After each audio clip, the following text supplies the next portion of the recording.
Hey guys, welcome back to Not Your College Life with Lisa Beals.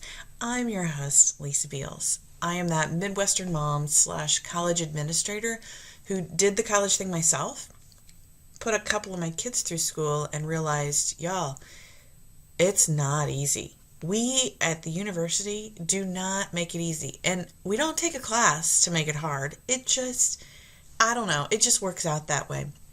And I'm a firm believer that in college, the classes should be hard, not the navigation of the university system.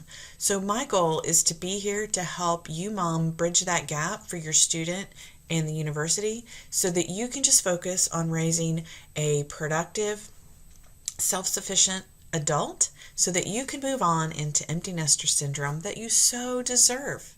So this week's episode is part 2 of my joint podcast with Alicia of the College Life Coach. And if you listened last week, man, she knows her stuff, and the dynamic that we had, I so enjoyed that our topics so far were so in sync. And isn't it interesting, you guys, that what students say they really wish we as parents knew? So much overlaps what we as parents really wish our students understood. We want them to be happy. We don't want them to suffer. We just want them to be happy. We just want them to be happy. So anyway, I just thought that was so amazing that that's what surfaced in our joint podcast. So without further ado, I'm going to give you the last bit of our interview together, and I hope you enjoyed it.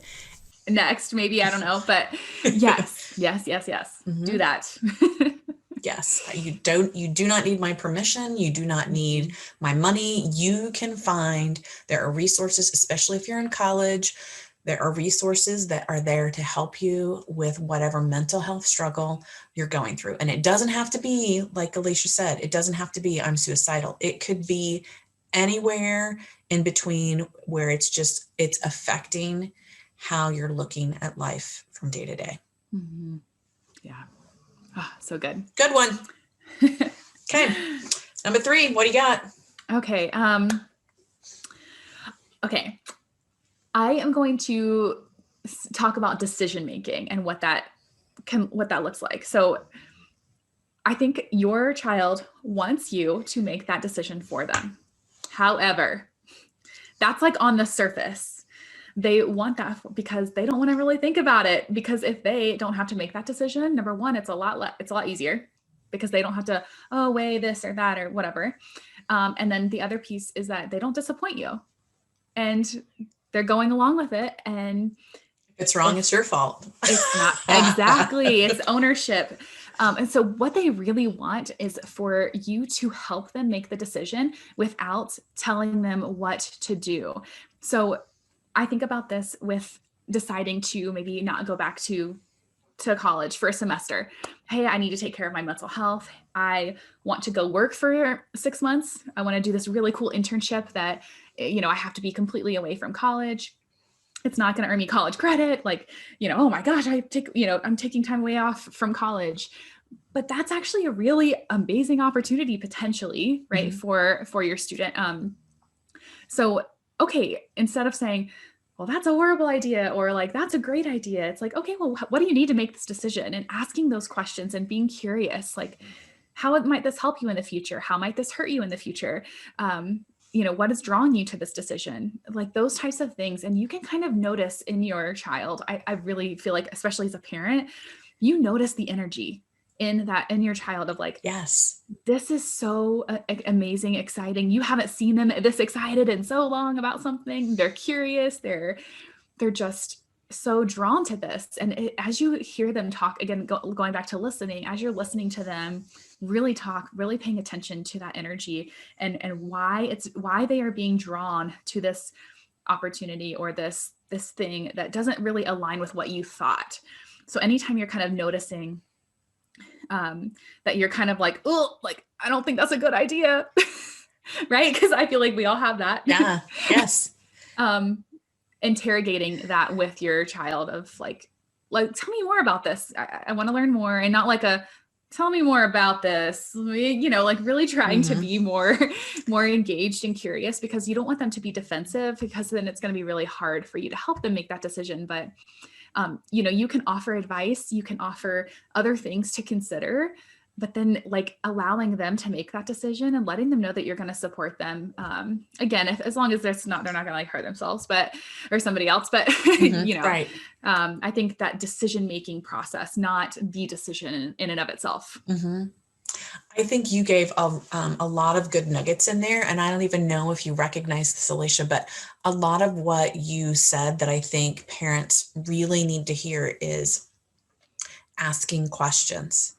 I would restrain from giving my thoughts and my advice unless specifically asked for it.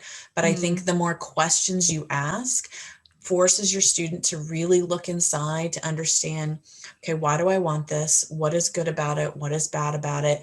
And they'll uncover a lot just by you continuing to ask questions.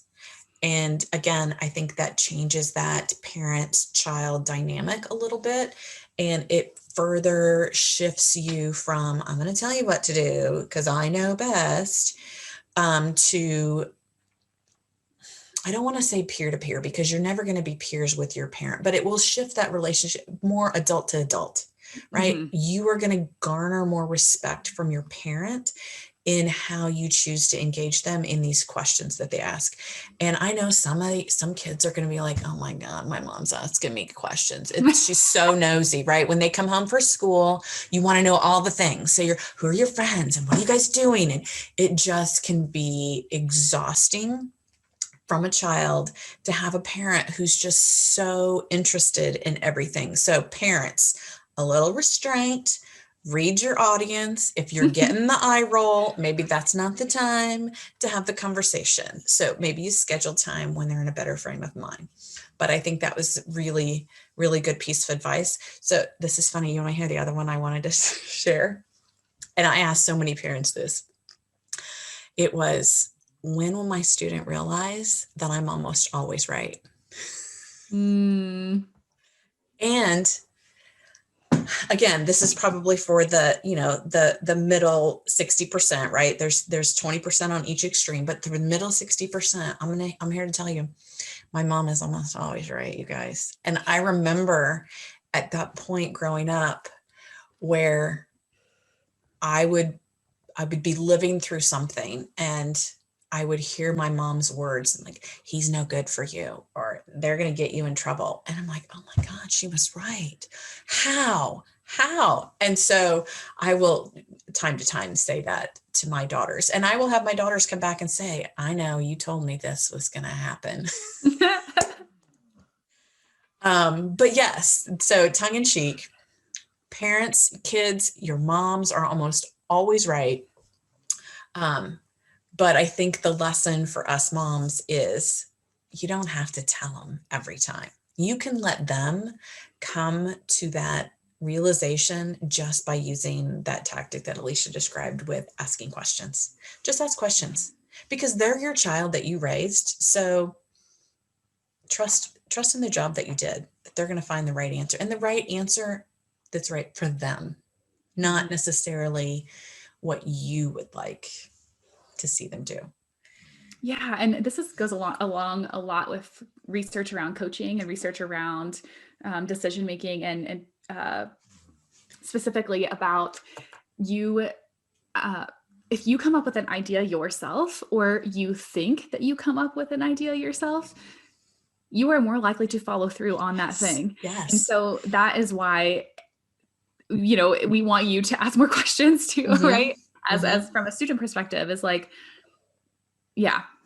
And then again, it goes along with that ownership piece too of I can own my own decisions now, and I can start feeling more confident about my decision-making abilities, which is so critical right now, especially, but like in any kind of job, if I am in indecision, I'm struggling, right? I'm grappling and You're I have to stuck. make a Yeah. decision, yes, Right. to move forward, whether Mm-hmm. it's, and usually it's not usually a right or wrong. It's usually like a better, best, maybe not so great situation, right? Like there's like way more Yes. options in there. Yes. I have learned one thing that has really um, become very clear to me is clarity comes with action, Mm-hmm. right? And you can't sit with indecision and learn anything. You have to make a choice, good, bad, or indifferent, and that will inform you.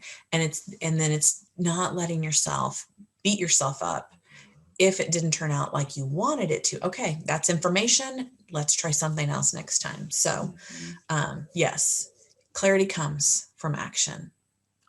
Yeah. Absolutely. I also wanted to share a story. This like just came up in something that you said, and it really resonated with me. Or it just kind of brought about this memory that I had. But this was like after college, actually, for me. And my mom and I were having a conversation. She was like telling me, what to do or what not to do. I don't remember.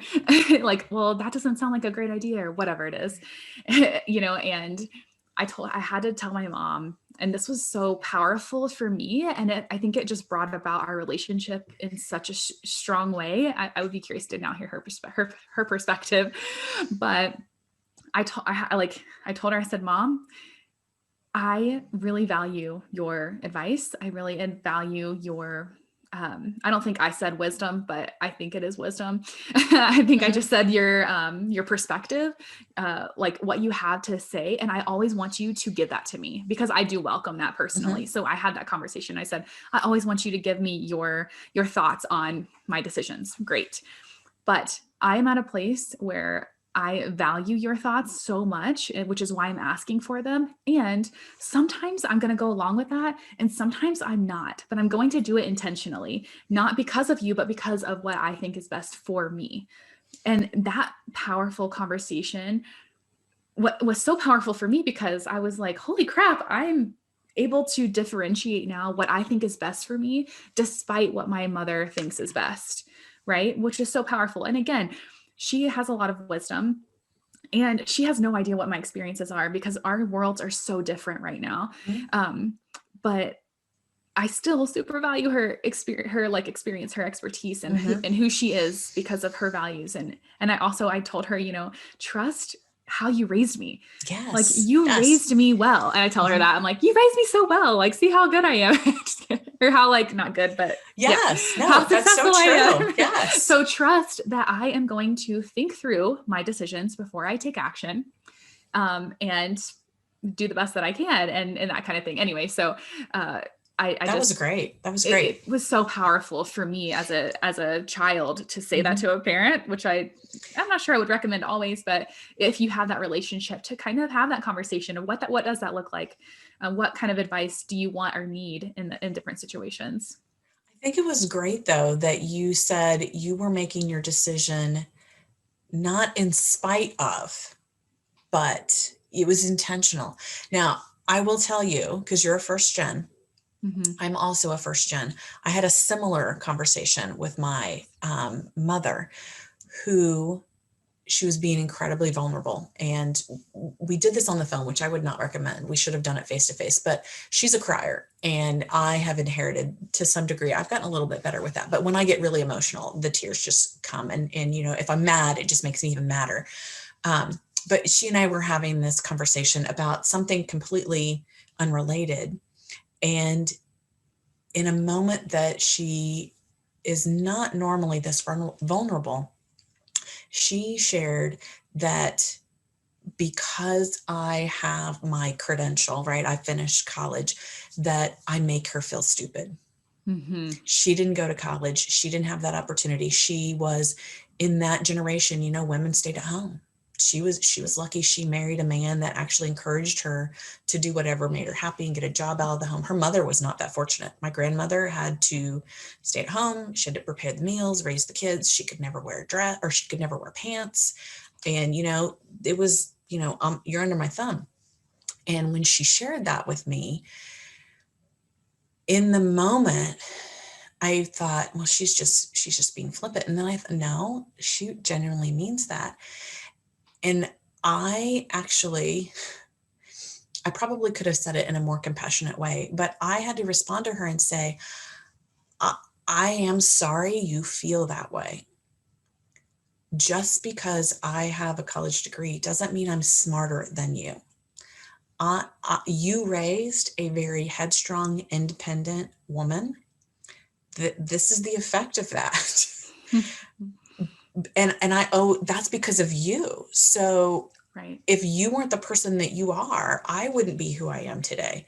Mm-hmm. So I just think from a child to parent, be sensitive with the story that your parents are telling themselves about you, who now may be, quote, out learning them, out making them in money, right? What that does to their own psyche. As much as we say we want you to have a better life, that's going to mess with the parent's head for their child to make more money, to have more degrees than they are, to more influence than they have, when my whole life has been about taking care of you and making sure you have everything you need, have the tables turn. So I think I think that was a great conversation you had with your mom, and that I think it's kind of ironic that I had a similar conversation with mine. Yeah. Yeah. Yeah. There's more there, but I feel like it's not necessarily relevant here to this conversation. Yes. Yeah. Yeah. Okay. What else you got? Yeah. I wanted to just have this conversation really around careers and influence of parents on careers. All parents, regardless of whether or not you explicitly had this conversation, your kids think that you want them to do something specific. Yes. Whether that is true or not, it doesn't matter. It's playing in their brain. Yes. And I think that there's a lot of other influences again here. So I would ask, so I don't think students necessarily want their parents to do this, but I see this as like a gap. It's like I talk to students all day, and then every now and then I'll have this parent interaction, and there's definitely some disconnect that I see. And maybe it's not, and I because of like, but I think it is anyway. Okay, so I would ask that every parent reflect on the messages that they think that they've sent to their kids about what success looks like. I think most parents, like we talked about earlier, they want their child to be happy, healthy. They want them to be safe. They don't want them, like you said, to suffer. Like, oh, that word resonated with me a lot right now, especially. They want them to be financially independent so they can do their own thing and like, don't have to depend on them anymore. Not like in a bad way. I think that's actually a really positive thing. And that means that if they can be an artist and do all those things, let them be an artist. And I think right now, especially with the internets, there are so many cool jobs that you can get now that you can create yourself. And if they can do that in college and really cultivate that, they actually could leave college without ever having to apply for a job now, because there's so many resources around building a business, even around art, even around music. So I guess what I'm trying to say is just reflect as a parent, reflect on what messages that you have sent your child, and maybe even ask them, like, what do you think that I'm encouraging you to do, like academically or major wise, or you may already know this probably, but really being intentional about what that means and why do you feel that way? Yeah. That's great advice, because you're right. There is some unspoken, and I have heard stories about kids hearing one comment when they were 8 and hanging their hat on that one. And from a parent perspective, it was a off the cuff, I didn't give it much thought comment, but man, that kid has just set their entire future on that comment. So I would say, yes, as a parent, I would challenge you, have that conversation with your student. What do you think my expectations are for you for career choice, for major choice? Because Alicia, you are so right. Because of the internet, the world is such a small place. And even folks in the arts or the humanities, where, even 2 years ago, people would be like turning their nose up at an English or an history major. What are you going to do with that? There's so much that you can do. I mean, okay, let's be real. There are children that are making millions on YouTube playing games. unwrapping presents. So there's no argument that the major choice that your student is picking is going to lead them to live in your basement forever. There's no validity. I have seen people graduate with engineering degrees, and they're going to be living in their parents' basement just because of the person that they are and the manipulation that they choose to play on the parent and their guilt to let them continue to live in their basements. So, yeah, or even like, I have so many students who are pursuing a major that does not make them happy at all. They date it every single day for 4 freaking years. Then they're going to get a job in that career field and be unhappy because they're trying to make you happy, which as a result makes them unhappy. And again, it's not what they want. Nobody wants that. It's like this ridiculous thing. And I see it all the freaking time with students. And y'all, so many of our students and our like your kids want to make a difference in this world. If they want to make a difference in this world, please cultivate that however it is. Yes. Because we need everybody. We need everybody to make a difference in this world, because we have a lot of problems that I think we actually can solve and figure out ways to they just need your permission for them to find what that is. Yeah. Is it Elizabeth Gilbert? Everybody's got magic inside of them.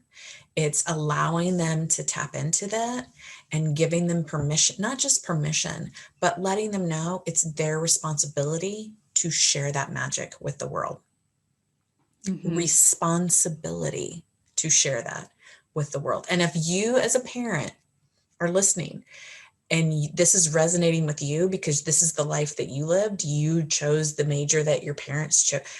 Imagine how different your life might have been if you had been encouraged to follow your dream.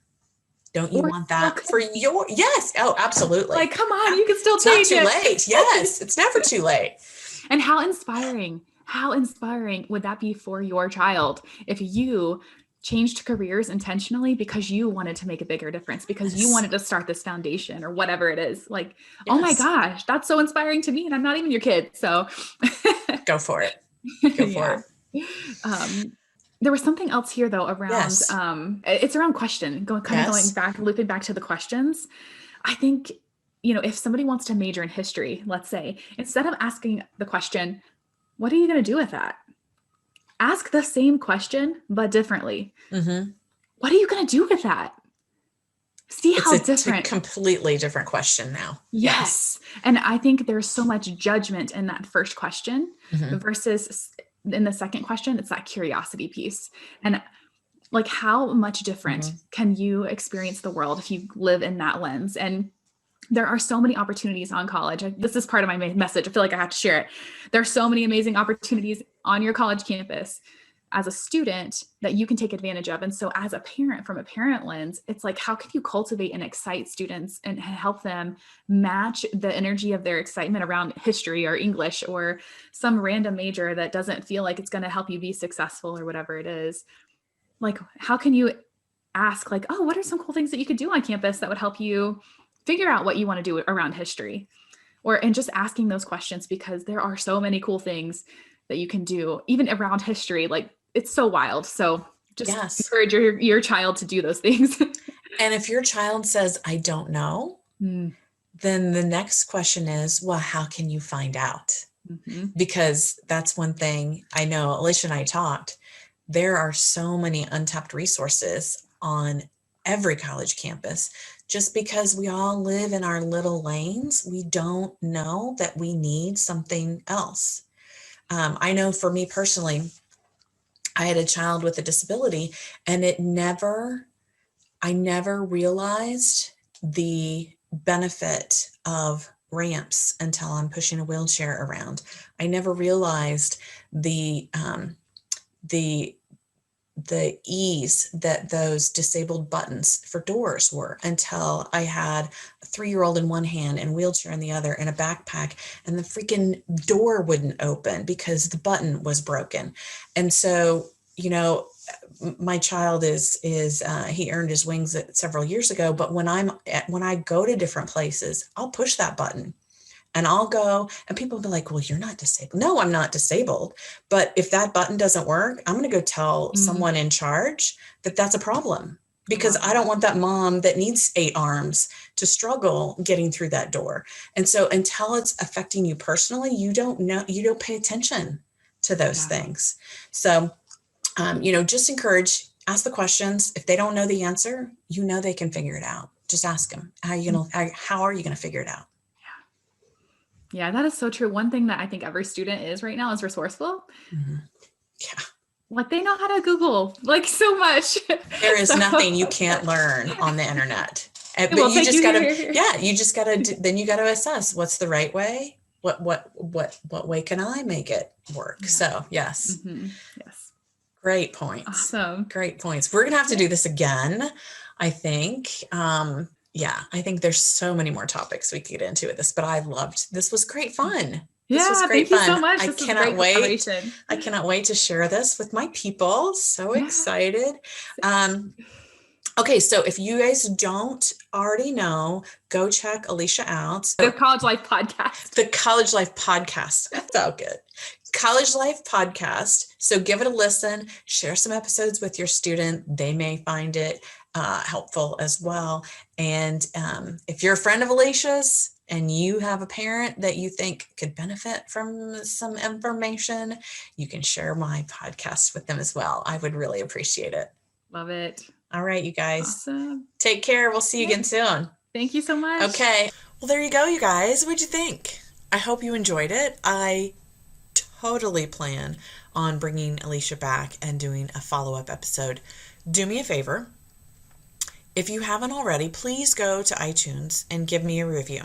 I expect 5 stars, but if you don't, that's okay. You can give me less than 5 stars as long as you provide me feedback so I know where I can do better. If this episode was helpful, I also want you to share it with a friend. Okay? My goal is to reach as many people as I can, because I clearly cannot change how the university administration chooses to interact and do business with you. So I need to reach as many parents as I can to help empower and inform you guys to make your lives and your job raising that young student into an adult easier. Okay, you guys, thanks so much. And until next week, I'll talk to you soon.